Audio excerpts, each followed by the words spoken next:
એટલે ડ્રાઈવ બી તમે જાતે જ કરો? હા હા કરી લઉં. હવે મને એમ કહો, આપણે તમે વાંચવા લખવાનો શોખ ખરો તમને? વાંચવાનો ખરો, શું વાંચો? થોડું લખવાનું પણ ખરો, થોડો પેન્ટિંગનો પણ ખરો. પેઇન્ટિંગ જાતે કરો? હા વાહ, હું એ કરું હો પેઇન્ટિંગ, પણ મારું પેલું મોડર્ન આર્ટ બની જાય, ચિત્ર વિચિત્ર. એટલે મને કેલિગ્રાફી વધારે ફાવે. વાહ. રાજ્યસભામાં આયા પછી મજા આવે છે? મજા કરતા પહેલું તો આભાર માનું છું માનનીય અમારા વૈશ્વિક નેતા મોદી સાહેબનો, અમિતભાઈનો, હા અમારા શીર્ષ નેતૃત્વનો, ગુજરાતના મુખ્યમંત્રીનો, બધા, હા. અને ખાસ કરીને મારા માતા પિતાનો, મારી માતાજીનો, હમ. કે આખા દેશમાં 140 કરોડની દેશમાં 200 લોકો હોય, હમ. ગુજરાતમાંથી 11 લોકો હોય, 6 કરોડ 6.5 કરોડમાંથી, હમ.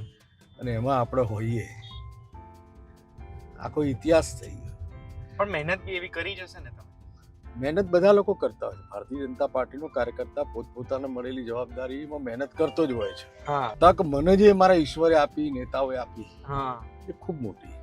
હા કારણ કે હું રાજ્યસભામાં ગયો ત્યારે દેશની બધી મહાન હસ્તીઓ, આપણા પક્ષની, વિપક્ષની, હા અલગ અલગ વિચારધારાઓ, પણ પોતાના ક્ષેત્રમાં વિશિષ્ટ કામ કરનાર, દાખલા તરીકે સુધા મૂર્તિજી મારી જોડે બેસતા હોય છે, ઓહ પીટી ઉષા મારી જોડે બેસતી હોય છે, એટલે દેવેગૌડાજી જે પૂર્વ પ્રધાનમંત્રી હોય એ હા. બેસતા હોય છે, કેટલાય રાજ્યના પૂર્વ મુખ્યમંત્રીશ્રીઓ બેઠતા હોય છે, હા સામે સોનિયા ગાંધીજી હોય છે, હા.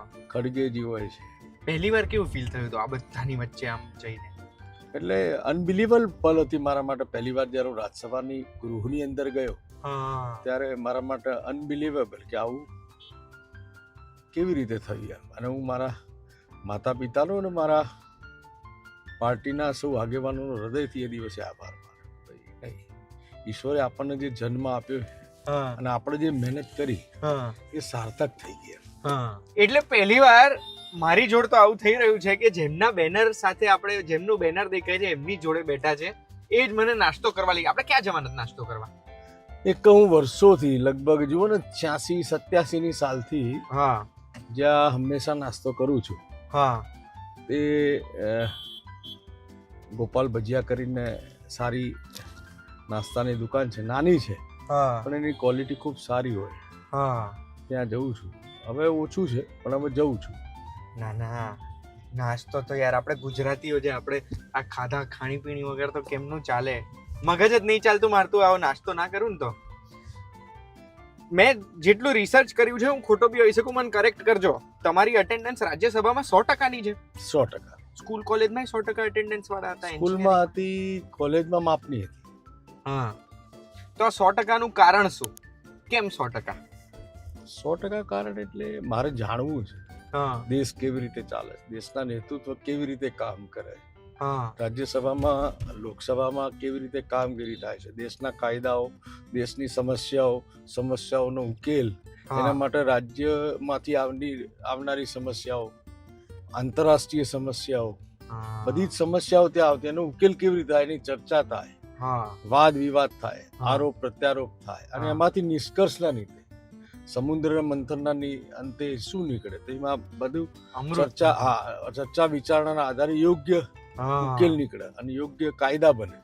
એ કેવી રીતે બને છે એ જાણવાનો મને ખૂબ શોખ છે. એટલે હું પૂર્ણ સમય. શું હોય જવાબદારી? એટલે આ તમે કીધું આર્ગ્યુમેન્ટ ને બધું ઉકેલ લાવવાનો, રાજ્યસભાના સાંસદની દાખલા તરીકે અત્યારે ગઈકાલે જે રેલવે ઉપર અમારી ચર્ચા હતી, રેલવેના બજેટની ઉપરની ચર્ચાઓ હતી, હા તો 2014 પછી નરેન્દ્રભાઈ માન્ય મુખ્યમંત્રીમાંથી વડાપ્રધાન બન્યા, હા એના પહેલા રેલવે શું પરિસ્થિતિ હતી, આજે હા. રેલવેની શું પરિસ્થિતિ છે, હા તો રેલવે માટેની અલગ અલગ વ્યવસ્થાઓ માન્ય મોદીજીના નેતૃત્વમાં થઈ, હા રેલવેને અલગ જે બજેટ ફળવાતું હતું એમાં વધારો થયો, નવી નવી ટ્રેનો, નવા રૂપમાં, નવા રંગમાં, નવી વ્યવસ્થાઓ, નવી સગવડો સાથે આ દેશના રેલવે ટ્રેક ઉપર દોડતી થઈ, હજારો કિલોમીટર નવા ટ્રેક નોખાયા. દાખલા તરીકે કુંભના મેળાની હમણાં વાત કરું તો 15,000 જેટલી ટ્રેનો સ્પેશિયલ દોડાવરાઈ રેલવે મંત્રાલયે, અને એક પણ બીજી જે માલવાહક ટ્રેનો છે એને અસર કર્યા વગર, એટલે બહુ મોટી સિદ્ધિ હતી યાર. તેની ચર્ચા થાય, એના માટે ખર્ચા થાય, તો ખર્ચાઓ બજેટમાં લેવાય. આવનારું નવું એક વર્ષમાં આપણું શું ટાર્ગેટ છે, નવું શું કરવાના છે, એ બધાની ચર્ચા અને ચિંતા અને એનો ઉકેલ એ દિશામાં આખું સંસદ વિચારતું હોય છે. તો પ્રશ્ન તમે બહુ પૂછ્યા છે, એ મને ખ્યાલ છે. પ્રશ્ન પૂછું છું તો હવે એમાં જે પેલું હોય કે સભાપતિ મહોદય છે મેં પૂછના ચાહતા હું, ને મેં આ જે આદરણીય અને આ બધું જે હોય એ શીખવું પડે, કઈ ટ્રેનિંગ મળતી હોય કે કંઈક તો હોય ને? અમારા અમે નવા સાંસદ હોય એનો એક 2 દિવસનો અભ્યાસ વર્ગ હોય છે. કેવા પ્રશ્ન પૂછવા જોઈએ, એની પદ્ધતિ શું હોય છે, ઓનલાઈન પૂછવાના હોય છે. એમાં પ્રશ્ન શૂન્યકાળના પ્રશ્નો હોય છે, તારાંકિત પ્રશ્નો હોય છે, સ્પેશિયલ મેન્શન હોય છે.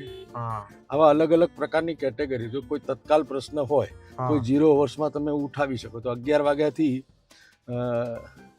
લઈ અને 12 વાગ્યા સુધી 0 વર્ષ ચાલતું હોય છે. 12 વાગ્યા પછી પ્રશ્નોત્તરી ચાલતી હોય છે, 1 વાગ્યા પછી સ્પેશિયલ મેન્શન ચાલતું હોય છે. પછી જે અલગ અલગ ચર્ચાઓ એ ચર્ચાઓ ચાલતી હોય છે.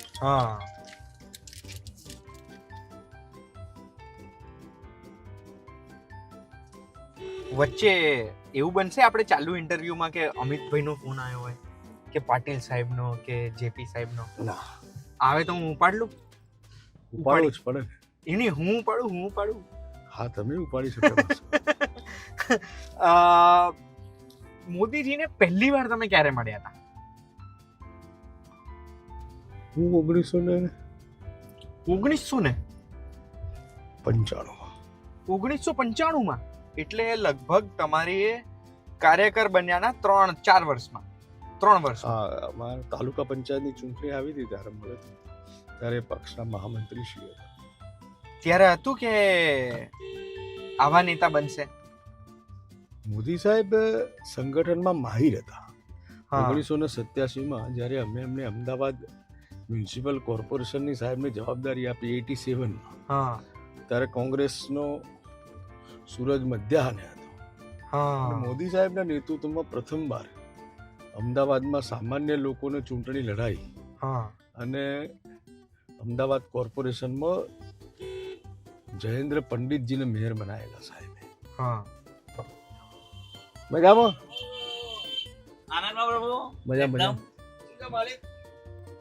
મજા સાહેબ. માલે તમે આ ઉભા રહ્યા એટલે અમને આનંદ. અરે રેડિયેટર રેડિયમ ડાયલા આયા કે નહીં? આ શું અહીંયા બહુ હેંગઆઉટ કરતા લાગો છો તમે પહેલેથી? ત્યાં બજારમાં રહું છું ને એટલે કાયમી લોકોનો પ્રેમ હોય, મિત્રો. એક રાજ્યસભાના સાંસદને પગાર મળે ને? કેટલો મળે?